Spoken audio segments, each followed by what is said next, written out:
أعوذ بالله من الشيطان الرجيم بسم الله الرحمن الرحيم إن الحمد لله نستعينه ونستغفره ونعوذ بالله من شرور أنفسنا ومن سيئات أعمالنا من يهد الله فلا مضل له ومن يضلل فلا هادي له نشهد أن لا إله إلا الله ونشهد أن محمدا عبده ورسوله ثم بعد السلام عليكم ورحمة الله وبركاته.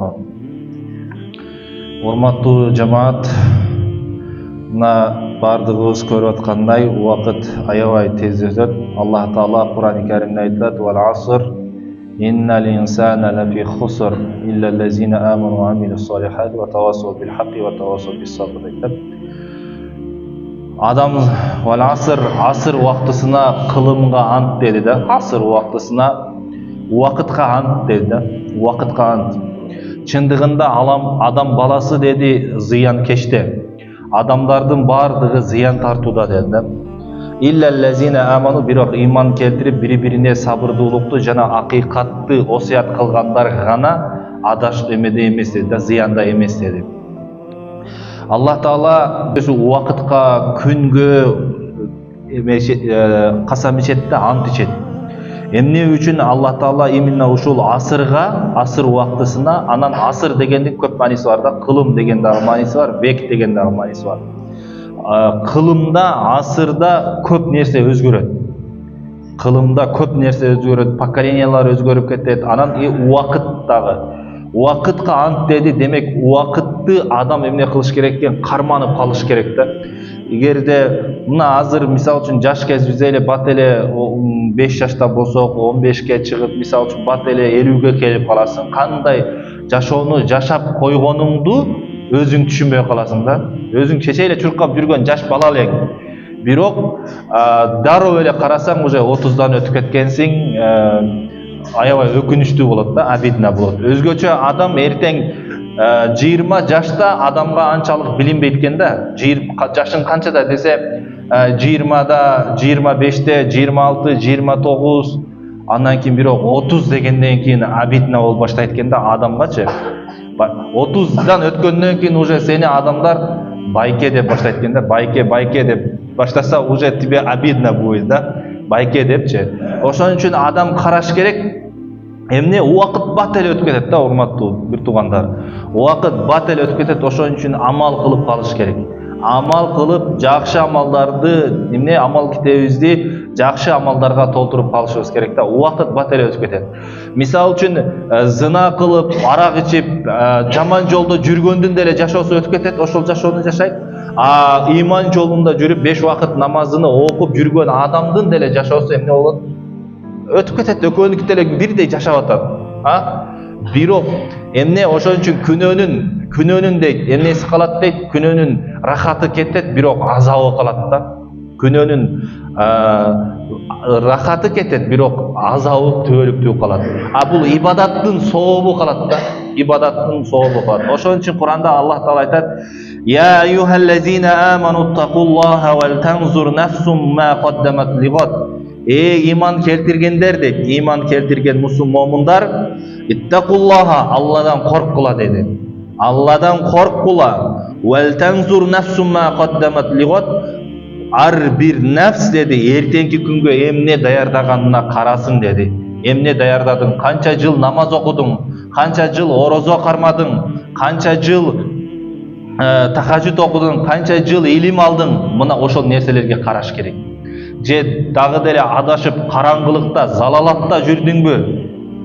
Азыр эгерде чындап санап келе турган болсок, ар бирибиз эгерде күндөрүбүздү салыштырып канча күн жашаганбыз, 30га чейин же болсо 25ке чейин жашаган күндөрүбүздү, 50ке чейин жашаган күндөрүбүздү санай турган болсок, эгерде биз сооп менен күнөөнү салыштыра турган болсок, бизде көбүнчөсү не чыгып калат? Күнөө чыгып калат, күнөө көп чыгып калат. Себеби намаздарыбыз канча калып кеткен, орозолорубуз калып кеткен, 30 жашка чейин эле иман болуп жүргөнбүз, жакында эле иман болдук. Мисалында бардыгыбыз элечи. Ошон үчүн эмне кылалы, урматтуу жамаат? Аллах Таала эмне деди? Эмне такыбалык кыл, Алладан корккула деди. Ар бир ишиңде Алладан корк. Алладан корккула деген сөз бизге бир Тәсири деле болгон жок, мисалы үчүнчү. Тәсири деле болгон жок. Бирок сахабаларга айтса, сахабаларда иттакулла десе, Алладан корк десе, сахабалар ойлонуп калчу экен да. Мен не жаман иш кылып койдум экен, кайсыл жерде менден ката кетти экен деп, ушул мага бир тууганым Алладан корк деп айтып атат депчи. А бизге Алладан корк деген сөз дагы бизге азыр жардам бербей калды да, тилекке каршы. Пайгамбарыбыз саллаллаху алейхи ва саллям айтат: "Ан Аби Хурайра радиллаху анху анна Расулуллахи саллаллаху алейхи ва саллям кал: Бадиру бил амали саб'ан." Пайгамбарыбыз айтты, 7 нерсе келгенге чейин амалды аракет кыла деди. 7 нерсе келгенге чейин амал кылганга шашкыла, мурдарак аткаргыла деди. 7 нерсе келгенге чейин. Хал тантазируна илля фaqran мунсиян. Эми деди, биринчиси кедейлик. Кедейлигин келгенге чейин, кедейлик келгенге чейин ибадат кылып кал деди. Капсынан кедей болуп каласың. Кедейлик кеде келгенде мунсиян деп атат. Кедейлик кеде адамга унуттуруп коет экен. Нени унуттуруп коет? Кудайды унуттуруп коет экен да. Кээ бирөөлөргө Кудай таала кедейлик бере турган болсо, айтып калат экен да. Мага Кудай барсыңбы, жоксуңбу? Неге мага башкаларга байлык бердиң, мага байлык берген жоксуң? Деп туруп, Кудайга күфүрлүк кылып баштайт экен да. Ошон үчүн Пайгамбарыбыз эмне деди? Пока мүмкүнчүлүгүң барбы, курсагың тоюп атабы, ибадатын кыл деген маанида. Ибадатыңды кыл. Биринчиси кедейлик келгенге чейин аракет кылгыла деди. Амал кылып калгыла. Ау гинан мутгиян, же тоң моюндукка алып келүүчү байлыкты күтүп атасыңар деди. Кеде бирөөлөргө байлык берсе, ал адам тескерисинче жөнөкөй болгон ордуга кекирейип асман карап баштайт экен да. Кекирейип баштайт экен, текебер болуп бой көтөрүп баштайт экенбиз. Ошон үчүн кээ бирөөлөргө кедейлик жакшы дейт, а кээ бирөөлөргө байлык жакшы дейт да. Эгерде баягы кедей адамга эгерде Кудай таала дейт байлык бере турган болсо, ал мас болуп динден чыгып кетет экен да. Анын табиятын, анын природасын Кудай таала жакшы билет. Ошон үчүн бул адамга эмне берген Кудай таала? Кедейлик берген да. Ошон үчүн эгерде бул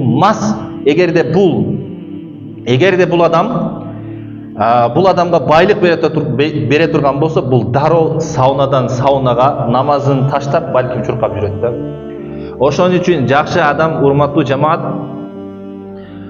кайсыл жерде колубузда жок кезде, колубузга акча түшкөн кезде, колубузда жок кезде эстешибиз керек да. Колубузда жок кезге, акча түшкөн кезде жок кезде эстешибиз керек. Бизде мына мен өзүмдө кээде ушундай учурлар болот эле. Студенттик кезде окуп жүргөн кезде маршруткага 10 сом таппай калат элем. Мына мен өзүм маршруткага 10 сом таппай калат элем. Университетке барсам устазым айтат эле: "Кантип эле сен маршруткага 10 сом таппай каласың" дейт эле. 10 сом таппай каласың дейт эле. Анан мунушу көчөдөн кээде эми айтпай коеюн, мунушу көчөдөн мен бир жыл батинкем тешик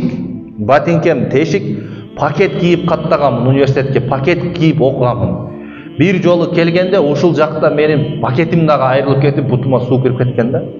Кышта ошондо билем да. Бирок азыр Кудайга шүгүр, колума Кудай таала бир кезде үйүм дагы эчтекем жок эле. Кудай таала Покровкадан үй алыш, бул жактан үй алыш, жер алыш мен үчүн бир чоң проблема да. Бирок Кудай таала иштеп аракет кылып бергенден кийин азыр кээде колума акча түшсө, ошол 10 сом таппай жүргөн күндөрүмдү мен эстейм да.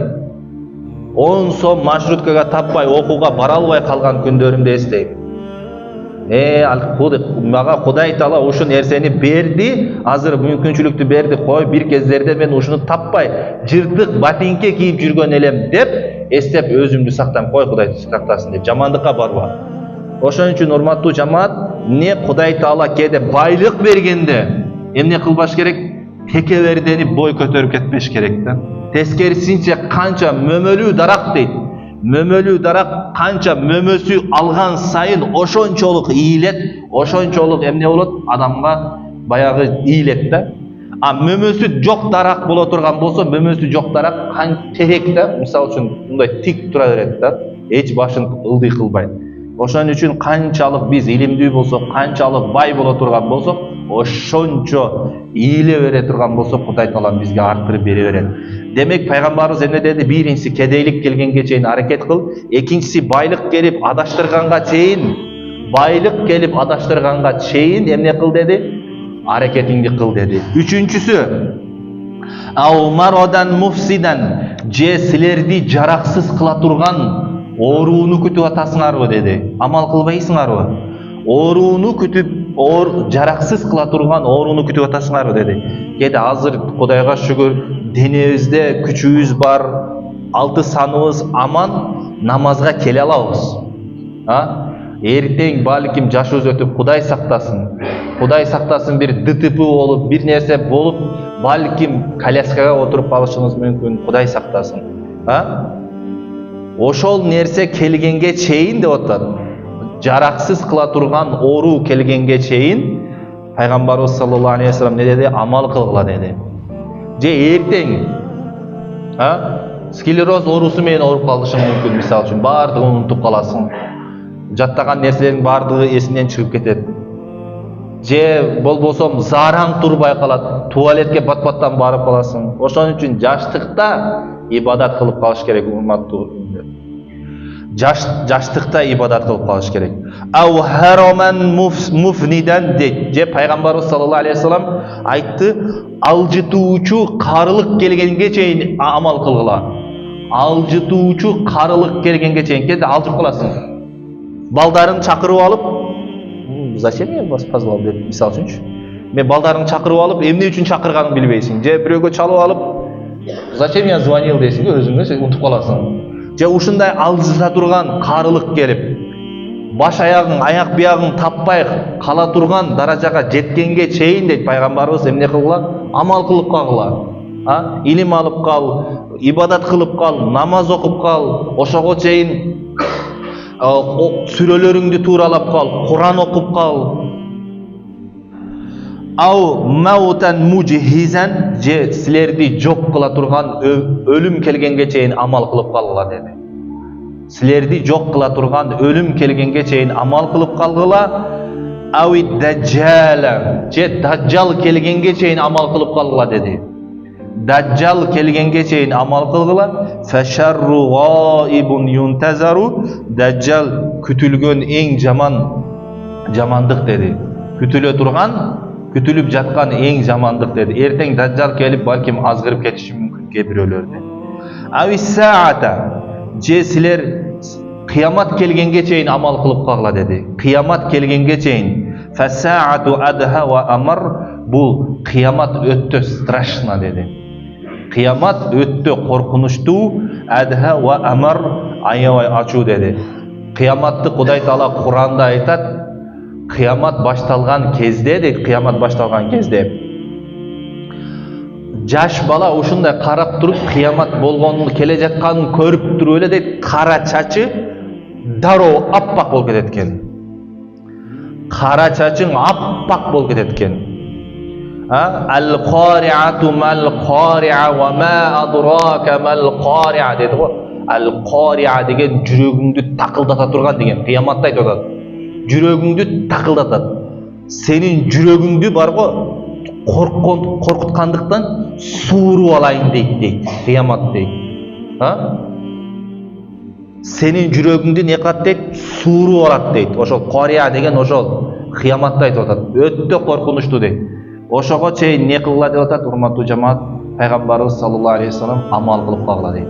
Иншалла Аллах Таала бардыгыбызды амалга бекем кылган болсун. Демек пайгамбарыбыз саллаллаху алейхи ва саллям 7 нерсени айтты. Биринчиси кедейлик келгенге чейин амал кыл. Экинчиси адаштыра турган байлык, тоң моюндукка алып бара турган байлык келгенге чейин амал кыл. Үчүнчүсү оору келгенге чейин, жараксыз кыла турган оору келгенге чейин амал кыл.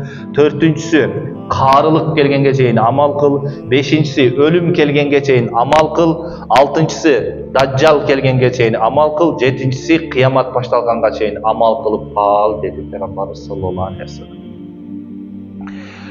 Эми башка хадисте урматтуу жамаат ан Аби Хурайра радиаллаху анху анна Расулуллахи саллаллаху алейхи ва саллам Абу Хурайра радиаллаху анху пайгамбарыбыз саллаллаху алейхи ва салламдан риwayat кылды.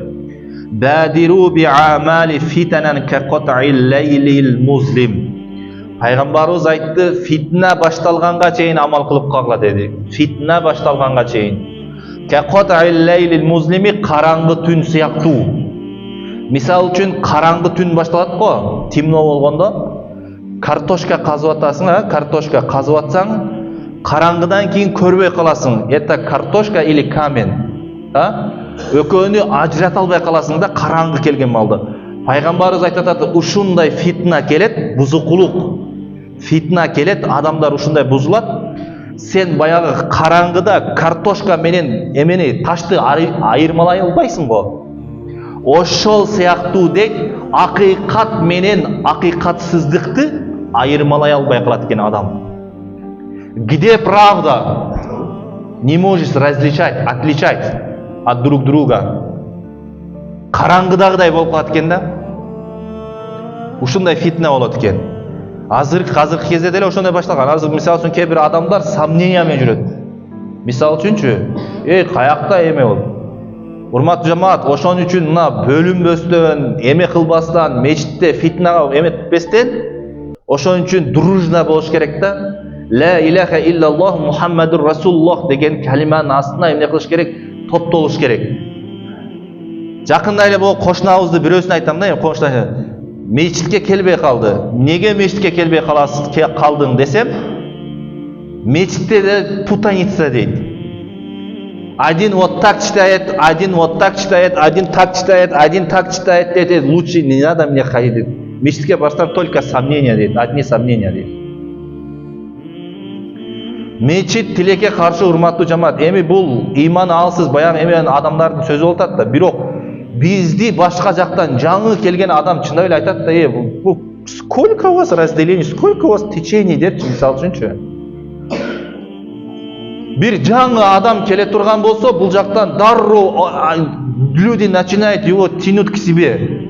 Давай пойдем ко мне, давай ко мне депчи. Бир адамды талашат. Андан көрө бар мусулман эместерге дин жеткирели. Не мусульманина ты должен сделать мусульманином, а не мусульманина своим вот партиялашын кылбашың керек да. Бир өзүнүн жамаатыга тартат только туда не иди, они плохие, они заблудшие, вот туда не иди, вот это заблудшие депчи. Мусульмандар только баягы шахмат бар го, ислам болсо шахматчы. Бул могу зонадан чыгыш керек да, исламга дават кылганда буяка чыгасың, кафырларды, исламга келгиле деп буяка алып келесиң да. А биз могунун үстүндө эле друг друга бул жамаатты буяка өткөрүш керек, бул буяка өткөрүш керек. Жамааты между собой вот так. Буяка. Бирөөсү даватчы болуп кетсе, даватчыларга барба буяка ке. А бирөөсү мындай болуп кетсе, буяка ке депчи. Баягы баштары айланып калат да. 3 дос, мурда деле айткам, 3 дос динге келет экен да. Динге келгенге чейин алар нормальный болгон, ичип жүргөндө дос болуп жүргөн аларчы. Бирөө келет ханафи болот, бирөө келет даватчы болот, бирөө келет салафи болот. Болгондон кийин үчөө бири менен кийин сүйлөшпөй коет экен да. Дин деген мындай эмес да, урматтуу жамаат. Ла илаха иллаллах Мухаммадур Расулуллах деген болду, бүттү. А сен бир тууганың. Ушундай фитналар келет деп атат пайгамбарыбыз саллаллаху алейхи вассалам. Көрдүңүздөрбү? Эми баягы түндө картошка менен ташты айырмалай албай калгандай деп атат. Сен акыйкатсыздыкты айырмалай албай каласың. Юсбихур раджулу, эң жаман жери, юсбихур раджулу муъминан ва юмси кафирон. Киши дейт, таң аттырат момун болуп, мусулман болуп таң аттырат, ва юмси кафирон. Кафыр болуп кеч киргизет дейт. Имансыз болуп дейт. Кеде үйгө келгенде чындап эле алхамдулилlah десиң, түндө жатасың, түндө фитна жок да уктайсың да. А күндүз бирок амал кылып көчөгө чыкканда имансыздардын амалын кылган адамдар толтура. Алоолонуп адамдын акырети күйүп жатат, процент жейт, зына кылат, арак ичет, дагы гыйбат кылат, тольтра страшный күнөөлөрдү жасайт. Бирок коркунуч жок да. Досум айтат да мага дейт. Мен жакына келди да экөөбүз отуруп, азыр дейт, знаешь дейт, бирөө менен келдим дейт. Могул жакта бирөөдү баняга алып кирип алып, монтип зына кылдым. Андан кийин тигиме монтип эметтим. Монтип кыйкырды, мындай кылды, тигине кылды деп мактанып мага айтып келатат дейт. Күнөөдөн не болгон? Коркпой калган. Эң жаман нерсе эмне билесизби? Күнөө кылган эмес, күнөөдөн коркпой ошол ишти адам адал деп калат го, уже как будто ага адалдай болуп калат да, кете берет да, ойлонбойт да ужечи. Арам ишке баратканда ойлонбой каласың го уже. Бир жолу зынага барды, эки жолу барды, бир аз жүрөгүндө коркот, кийинкисинде ошол страх вообще жоголуп кетет. Мына ушул нерсе абдан жаман да. Адам коркпой калгандачы. Бир-эки жолу коррупция кылат, бир нерсени алат, взятка алат, эки жолу коркот, ошону менен уже болду, кийинкисинде коркпой калат. Коркпой калдың уже бул кафырлыкка апарат ушу нерсе. Ушу нерсе адамды кафырлыкка алып барат. Аягында коркпой жасай берет да. Теп-тегиз болуп калганда аламчы. Проценти жей берет. Азыр мисал үчүн көпчүлүк жерде, мисал үчүн рассрочка берип аткандарды деле карасаңыздар, рассрочкага машина берет, мисал үчүн бай ислам принциптери менен дейт, бирок жакшылап договор менен таанышып чыга турган болсоң, ислам принциптери эмес. 300 миңдик фитти өткөндө бирөөгө чалсам 600 миң, 650 миң уже бир барабар кошуп атат. Ошого үстүнө. Бүгүнкү күндө адамдар акча табам деп эле арамдан келип атабы, дини менен эсептешпей калды да. Мына не деп атат пайгамбарыбыз? Ошон үчүн фитна ушундай болот деди. Адамдар мусулман болуп, түнкүсүн мусулман болот, күндүзүн не болуп калат деди? Ыймансыз болуп калат. Ыймансыз болуп калат. Ва юмси муъминан, же болбосом ва юсбиху кафирон. Же түнкүсүн деди, же күндүзүн мусулман болуп жүрөт. Күндүзү мусулман болуп жүрүп, түнкүсүн кафир болот деди. Тескерисинче кээ-бир адамдар бар. Күндүзү адамдардын алдында жакшына жүрөт. Алхамдулилла, субханаллах, Аллаху акбар дейт. Кечинде эле чыгат да, уже кечинде болду, бүттү. Баягы эле эметкендей баягы түнкү көпөлөктөргө барат, дагы бир нерселерге барат, жаман иштерин кылат, ошондой. Кыскасы, түн кээ-бир адамдар үчүн күнөө жасаш үчүн не мүмкүнчүлүк да. Кээ-бирлер үчүн. Кээ-бирөөлөр жөн эле уктайт дагы, фитнадан сактанат да. Ошон үчүн пайгамбарыбыз саллаллаху алейхи вассалам эмне деди? Ябиу динаху би'арадин минад дуnya, өзүнүн динин болбогон эле кичинекей баага, кичинекей нерсеге сатат деди. Өзүнүн динин кичинекей нерсеге сатат деди. Ошон үчүн урматтуу жамаат, кээде жаман да. Кээде бир жака барганда диниңиз менен эме кылбаңыз. Диниңиз менен өзүңүздү куткарбаңыз. Кээ бирөөлөр бар, мен жаныма отурбаса, бирде бирөө мени алып кетип атат, ушундай гаи кармаса сразу вот имам моя вазу демеди, алып кетип атам дейт да. Сразу элечи, опускайте меня депчи. Ошон үчүн бир жерге барып, мен таксырмын, мен намаз окуйм, мен өткөрүп койчу. Же мен молда экенмин, эметип койчу деп динибизди эмне кылбайлы, ортого салбайлы. Ортого салбайлы. Ушул нерсе жаман. Динибизди эмне кылбайлы? Дүнүйө үчүн пайдаланбайлы. Динибизди дүнүйө үчүн пайдаланбайлы, урматтуу жамаат. Андан кийин Аллах Таала Кур'ан-ы Каримде айтат: "Васари'у иля магфиратин мин раббикум ва джаннатин ардуха ас-самавату вал арду уиддат лил муттақин." Роббиңерден келген, Роббиңердин магфиратына, кечиримине жана кенендиги асмандар менен жердей болгон такыбалар үчүн даярдалган бейишке шашкыла дейт. Бейишке шашкыла дейт. Биз бүгүнкү күндө жалаң эле ушул дүйнөгө байланып эле калдык да. Бирөө таква адамдын таквалыгын кандай билесиң, билесизби? Эгерде сен таквалыгыңды билсең дейт, арид аля нафсикал маута дейт да, өзүңө предложи себе смерть дейт. Ты богобоязненный или не богобоязненный? Если ты хочешь узнать, что ты богобоязненный, тогда предложи к себе, своему нафсу, смерть. А если она вот, твоя душа, твой нафс принимает смерть, значит ты богобоязненный. Эгерде ошондон өлүмдү сенин нафсиң кабыл ала турган болсо, значит сен эме экенсиң да. А биз өлгүбүз келбейт, тескерисинче. Дүйнөгө ушундай жолугушуп алганбыз, у деп тишибиз менен кармап. Эгерде акыретти ошондой кармаганыбызда, урматтуу жамаат, анда биз азыр башкача болот элек да. Бейиш кимдер үчүн даярдалган деди? Алланын магфираты жана бейиши кимдер үчүн даярдалган? Такыбалар үчүн даярдалган деди. Takvalar üçün dayarlanan dedi. Peygamberimiz at-takva huna dedi. Peygamberimiz sallallahu aleyhi ve sellem takva жүрөгүңдө dedi. Ошон үчүн жүрөк оңолмоюнча адамдын жашоосу оңолбойт. Жүрөктү оңдогонго аракет кылышыбыз керек, урматтуу жамаат. Акыркы хадис. Peygamberimiz sallallahu aleyhi ve sellem айтты: Peygamberimiz sallallahu aleyhi ve sellem aytты: "İgtanim khamsan qabla khamsin." 5 nerse kelgenge çeyin kadırına jet dedi. Birincisi hayataka qabla mautik, жашооңду dedi. Жашооңдун kadırına jet, ölüm kelgenge çeyin. Жашап атасыңбы, амал кылып кал, аракет кылып кал, кийин жаның денеден чыккандан кийин эч бир нерсеге мүмкүнчүлүгүң келбей калат. Азыр пока демиң ушуга чыкканга чейин истигфар келтирип тобо кылсаң, жаның ушул жеге гаргарага келип калганга чейин, алкымга келгенге чейин тобаң кабыл болот. Ошон үчүн тоба кылалы. Ва сиххатака qabla saqmik, андан кийин ден соолугуңду оору келгенге чейин баалап кал деди. Кадырына жет. Ден соолугуң бар кезде, урматтуу жамаат, аракет кылып, намазга келип, көбүрөөк туруп, bir вакыт окуган болсок, жалаң эле жумабек болуп, жумага келип жүргөн болсок, 5 вакытка түшкөнгө аракет кылалы. Күндө бирден жакшылык көбөйтө бериш керек.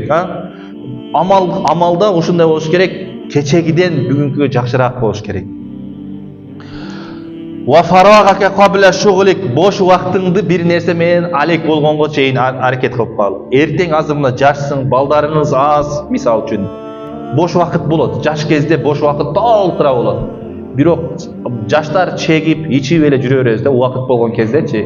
Эс алабыз, кроваттын үстүндө жатасың, диванда жатасың, о деп телевизор көрөт, футбол көрөт, башка нерселер менен алектенет, только пайдалуу иштерди кылбайт.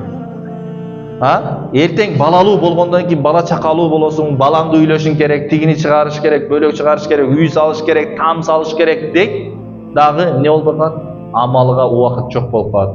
Ошондой нерсе келгенге чейин убакыт барда амал кылып кал дейт. Ва шабабака qabla haramik, жаштыгыңды карылык келгенге чейин кадырына жет дейт. Жаштыгыңды карылык келгенге чейин кадырына жет. Саад ибн Муаз деген радиаллаху анху сахаба болгон, 31 жашында исламды кабыл алды. Саад ибн Муаз деген 31 жашында исламды кабыл алып, 37 жашында кайтыш болду. 37 жашында стал шахидом. Кайтыш болду. Канча жыл жашаптыр? 6 жыл жашады. 6 жылда ушундай даражага жетти. Жаназасында 70 000 периште түштү, ангел. 70 000 периште жаназасына түштү.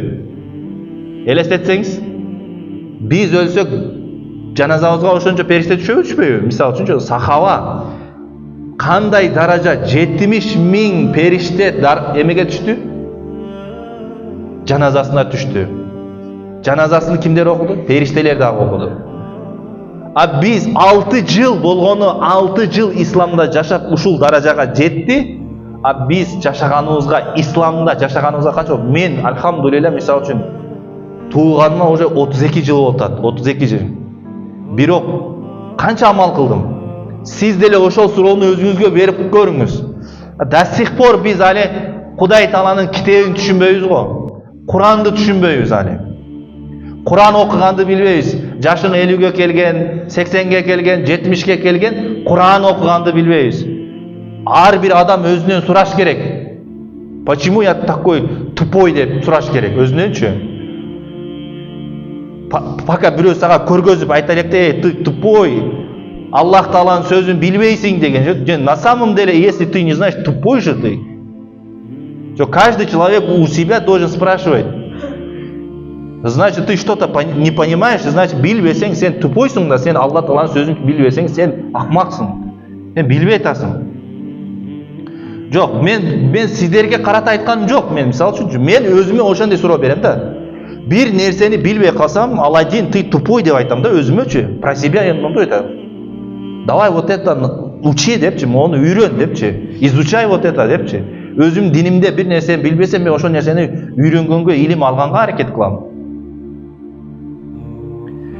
Ошон үчүн эмне кылыш керек, урматтуу жамаат? Муаз ибн Жабал радиаллаху анху 21 жашта эле, 21 же 24, ушун 21. Пайгамбарыбыз саллаллаху алейхи вассалам аны казы кылып жөнөтүп жиберип атат. Казы кылып, казы сот кылып башка жака жиберип атат. Муаз деди, эгерде сен өкүмдү каяктан аласың дедиле. Айтты, Алланын китебинен деди. Каяктан аласың деди, хадистерден алам деди.